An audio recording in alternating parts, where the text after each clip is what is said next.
Ok, seguimos ahora entonces con el consenso cristiano sobre la segunda venida de Cristo. Hay un consenso, hay ciertas verdades, creencias que todos los cristianos coincidimos, ya sea que sea pretribulacionista, mesotribulacionista o posttribulacionista. Este es el consenso.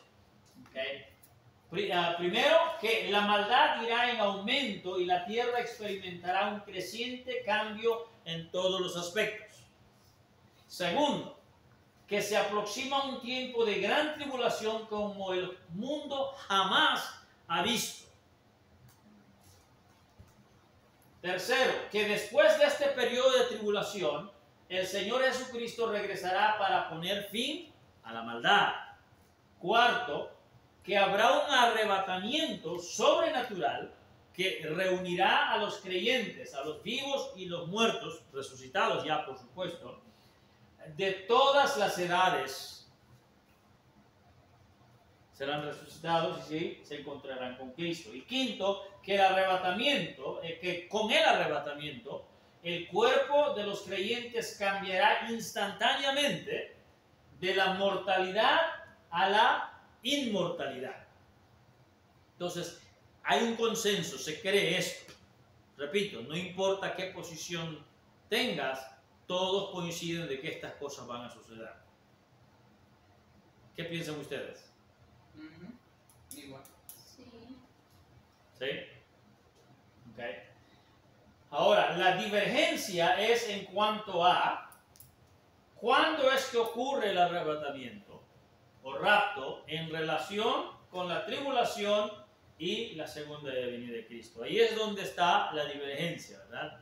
Ahí es donde vienen las tres posiciones. Pregunta, comentario hasta ahora.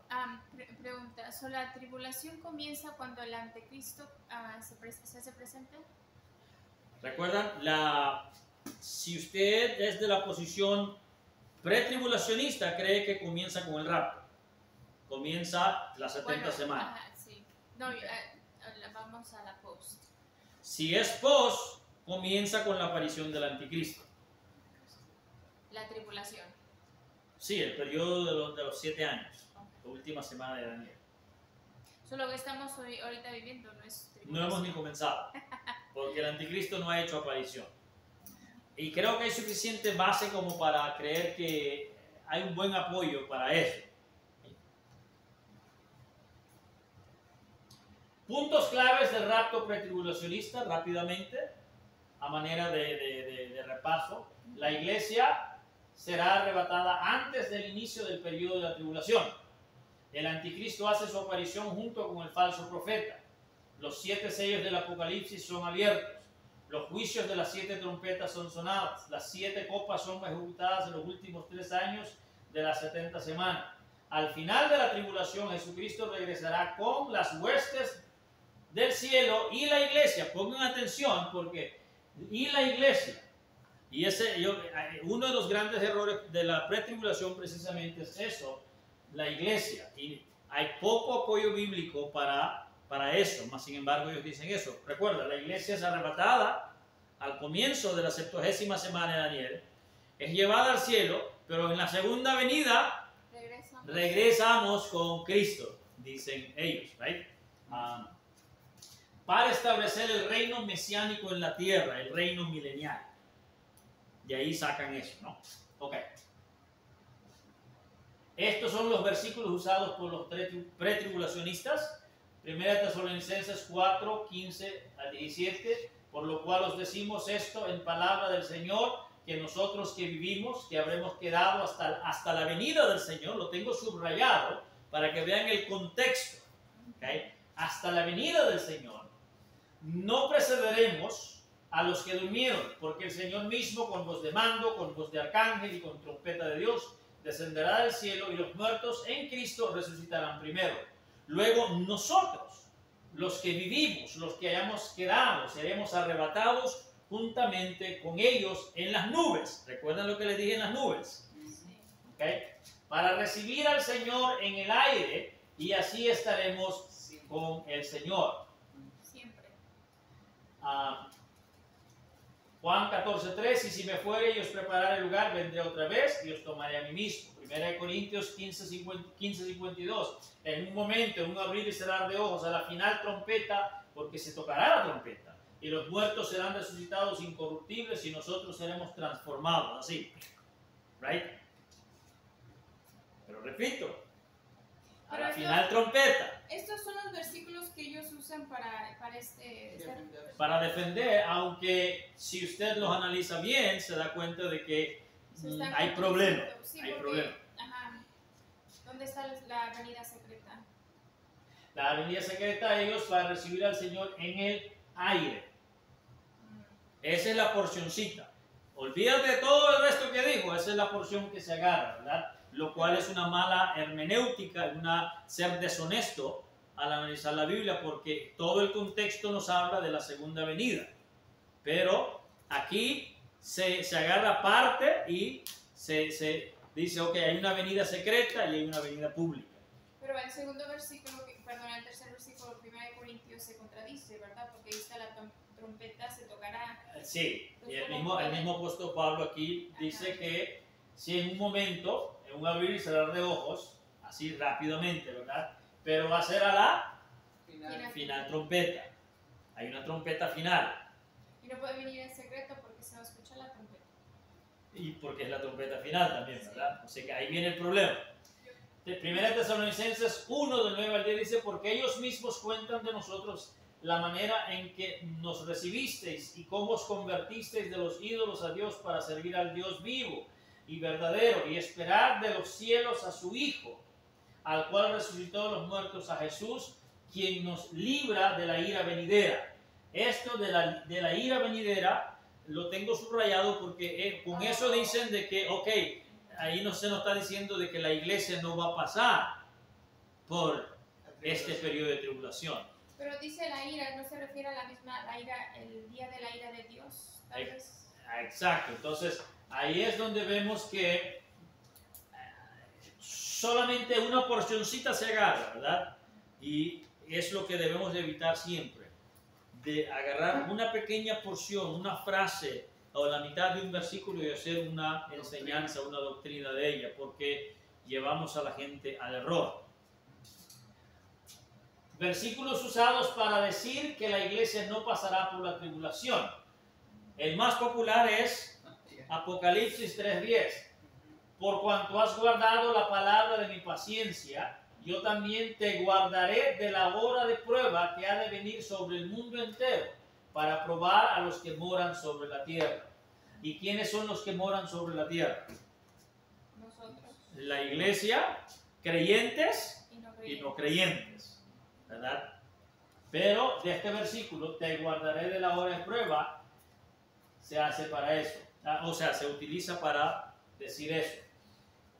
Y este otro versículo, 1 Tesalonicenses 5, 9, 10. Porque no nos ha puesto Dios para ira, sino para alcanzar salvación por medio de nuestro Señor Jesucristo, quien murió por nosotros para que ya sea que velemos o que durmamos, vivamos juntamente con Él.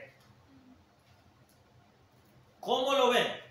¿Cómo es que los hermanos que sostienen la pretribulación creen en todo esto? Ellos hacen la diferencia entre lo que es el rapto y lo que es la segunda venida. ¿Cómo? He aquí entonces. Pero recuerden, todo esto tiene que ser en base al contexto bíblico. Y ustedes me dirán si al ver los textos bíblicos que acabamos de leer y a la hermenéutica que hemos estudiado, que si está dentro del contexto o no todo esto. Por ejemplo, el rapto de la iglesia, dice, es diferente a la segunda venida. ¿Cómo? En el rapto, Cristo regresa en el aire. En la segunda venida, Cristo regresa a la tierra. En el rapto, con el rapto se trae consuelo. Y con la segunda venida se trae el juicio, dice. Tercero, el arrebatamiento concierne a la iglesia. Y aquí la segunda venida tiene que ver con Israel y las naciones. Con el rapto, el arrebatamiento cambia los cuerpos de los creyentes. Y la segunda venida cambia los corazones de los judíos.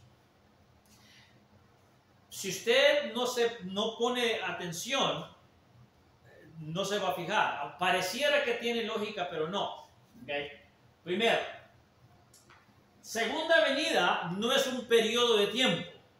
Segunda venida es Un instante. un instante. Entonces, ¿Cristo regresa a la tierra? Claro que sí. Sabemos que regresa a la tierra. Dice la Biblia que en su venida todo ojo Le verá. le verá.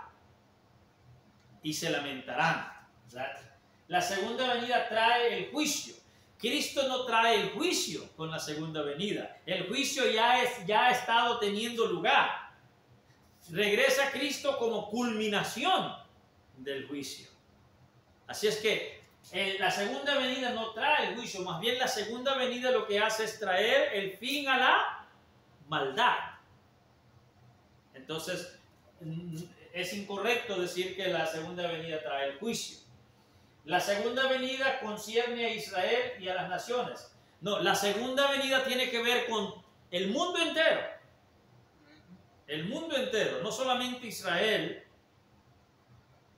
y las naciones, incluye también a la iglesia, porque la segunda venida, nos dice la Escritura, y si vamos a Mateo 25, si usted tiene su Biblia ahí, y Cristo nos habla de su segunda venida en Mateo 25, versículo 31, dice: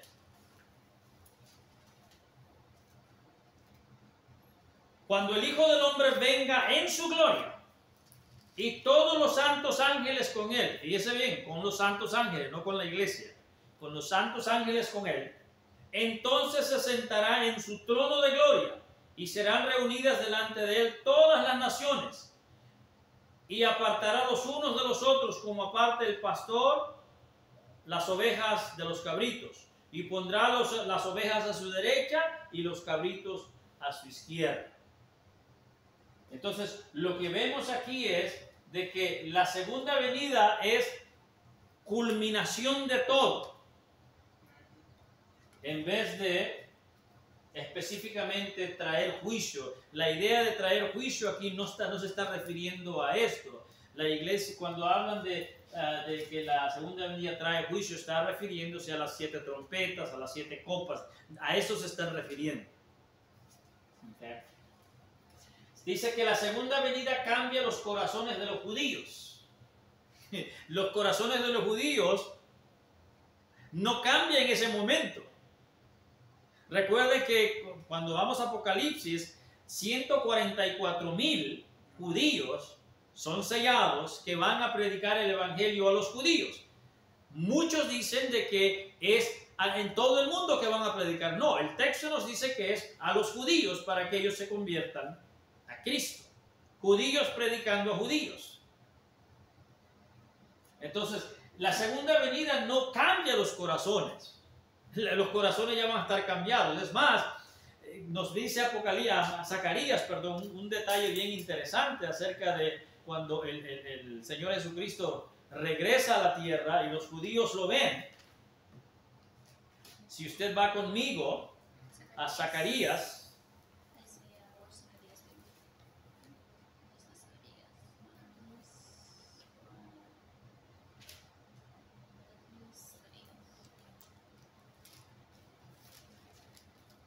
capítulo 10. 10 o 12. Perdón, 12:10.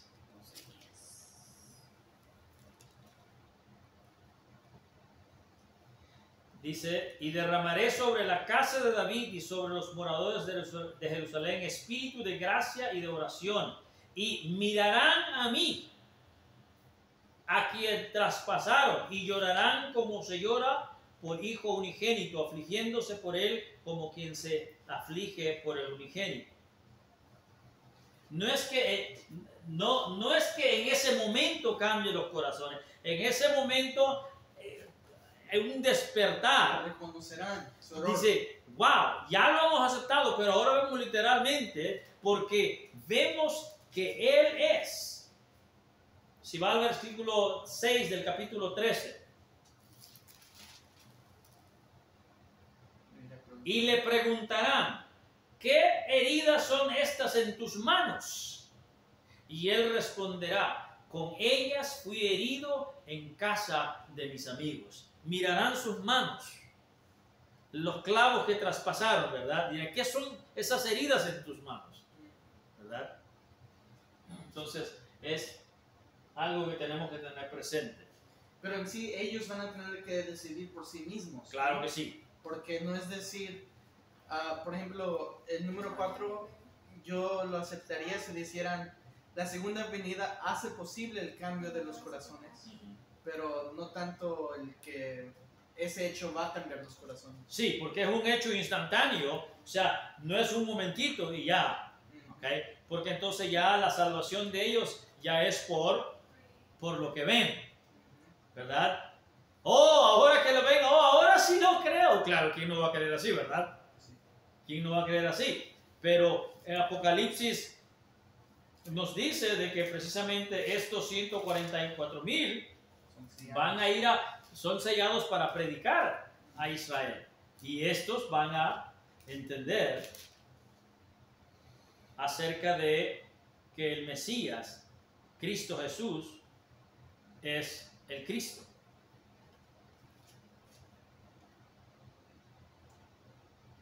Quisiera recordarles acerca de las reglas de la hermenéutica, porque muchos de los hermanos que sostienen la pretribulación son muy fieles a la Escritura hasta que llegue el punto de la escatología. Ahí es donde muchos dejan de ser honestos.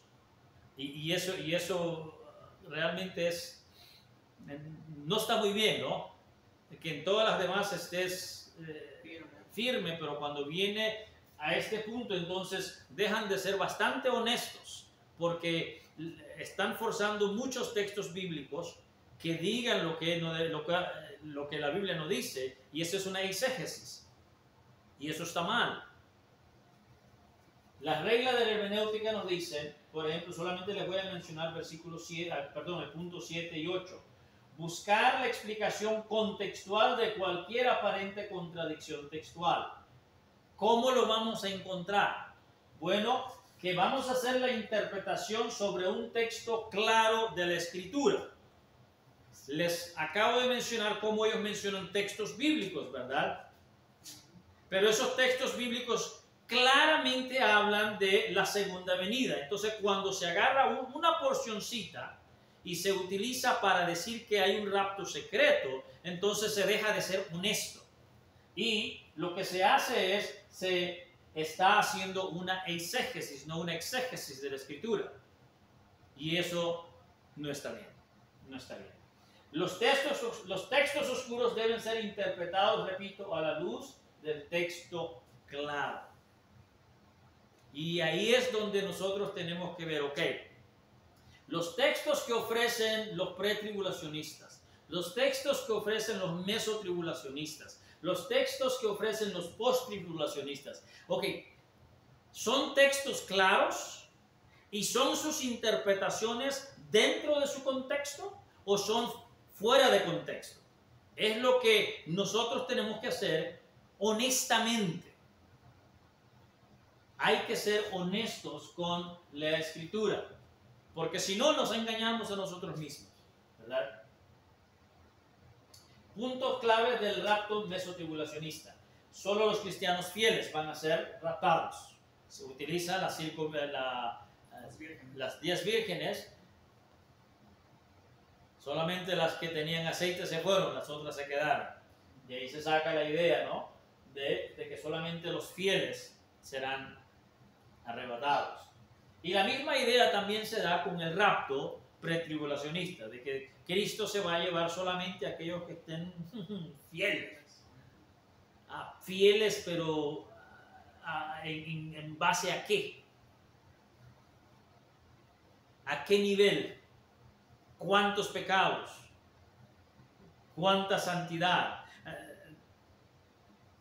Realmente no se puede decir, ¿verdad? Los creyentes no sufrirán la ira de Dios, puesto que ella es para los impíos. Para los mesotribulacionistas, el periodo de la gran tribulación es el periodo de la ira de Dios. Porque vamos a ver más adelante que es un tiempo bastante feo que viene para la tierra. El anticristo hace su aparición junto con el falso profeta al inicio de la semana, ya hablamos de eso. También entonces en el periodo de la gran tribulación suceden los 7 sellos del Apocalipsis y algunos de ellos y otros, las 7 trompetas son sonadas y las 7 copas son ejecutadas en los últimos 3 años y medio de la 70 semana. Versículos que utilizan los hermanos mesotribulacionistas. Marcos 13, 21, 27 dice: entonces si algunos dijeren, mirad, aquí está el Cristo, o mirad, ahí está, no le creáis, porque se levantarán falsos cristos y falsos profetas y harán señales y prodigios para engañar, si fuese posible, aún a los escogidos. Aún a los escogidos, lo cual indica que cuando estas cosas suceden todavía están los escogidos ahí. Por eso dicen, la iglesia pasa los primeros 3 años y medio, porque este texto nos habla que aún los escogidos serían engañados, si fuese posible. Porque si no hubieran escogidos, entonces el texto nos diría eso. Esa es la idea que ellos dan, la interpretación. Lucas 21, 25, 28 dice: entonces habrá señales en el sol, en la luna y en las estrellas, y en la tierra angustias de la gente, confundidas a causa del bravío del mar y de las olas, desfalleciendo los hombres por el temor y la expectación de las cosas que sobrevendrán en la tierra, porque las potencias de los cielos serán conmovidas. Entonces verán al Hijo del Hombre que vendrá en una nube con poder y gran gloria. De nuevo, vendrá en la nube, pero viene con gran gloria, tan gloria que todo ojo le verá, no viene escondida. ¿Okay? Cuando estas cosas comiencen a suceder, erguíos y levantad vuestra cabeza, porque vuestra redención está cerca. De nuevo, Cristo es el que está hablando aquí, les está diciendo a la iglesia, cuando comiencen estas cosas, erguíos y levantad, o sea, le está hablando a los creyentes que estén viviendo en aquel entonces, en aquel periodo, hey, ya está cerca la venida. Y entonces dice, esa es una muestra de que nos está hablando de el comienzo, o sea, los primeros 3 años y medio, y no los últimos 3 años y medio, que es el periodo de la gran tribulación. Okay.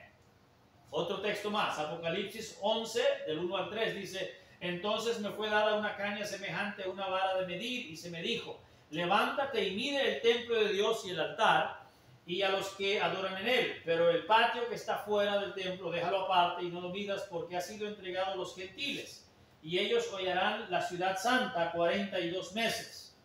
Y daré a mis 2 testigos que profeticen por 1260 días, vestidos de silicio. Son 3 años y medio, son los 3 años y medio antes de que todo esto comience.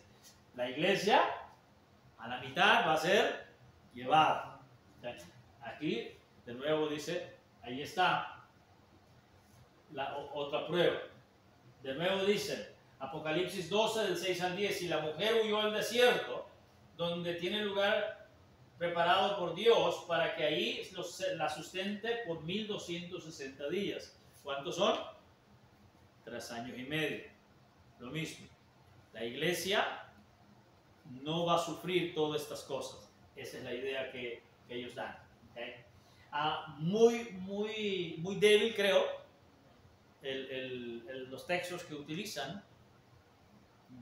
Pero bueno, esa es la posición de los hermanos mesotribulacionistas. El punto clave, puntos claves, sí, dime.